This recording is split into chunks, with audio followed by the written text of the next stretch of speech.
પૂરો થઈ ગયો સંબંધ હવે એમની સાથે સાહેબ, જેમની સાથે વાત કરીને અમને એવું લાગતું કે આ વ્યક્તિ અમને જીવનભર સાથ આપશે.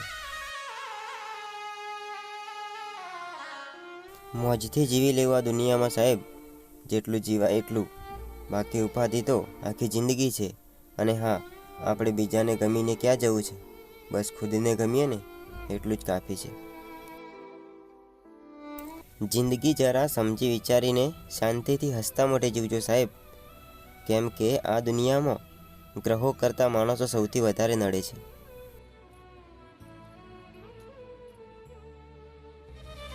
સંબંધનો તો પાક્કો ખેલાડી છું સાહેબ, પણ રમતમાં ક્યારેય મારી જિંદગી ના હોય અને કોઈની જિંદગીમાં ક્યારેય મારી રમત ના હોય.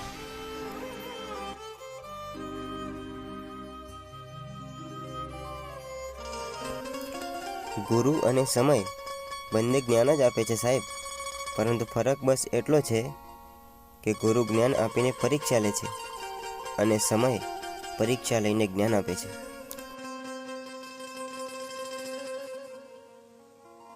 આ દુનિયામાં જે તમને સમજે છે ને એમને તમારી ચોખવટની જરૂર નથી, અને જે તમને નથી સમજતા એ તમારી ચોખવટને ક્યારે ક્યાં સમજવાના છે.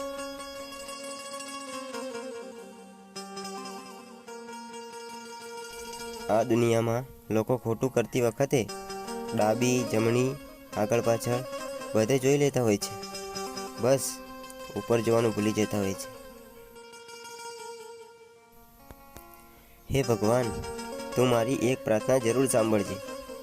મને કંઈ મળે કે ના મળે, પણ હું જેને હંમેશા ખુશ જોવા માગું છું ને એને દુનિયાની બધી ખુશી આપજો.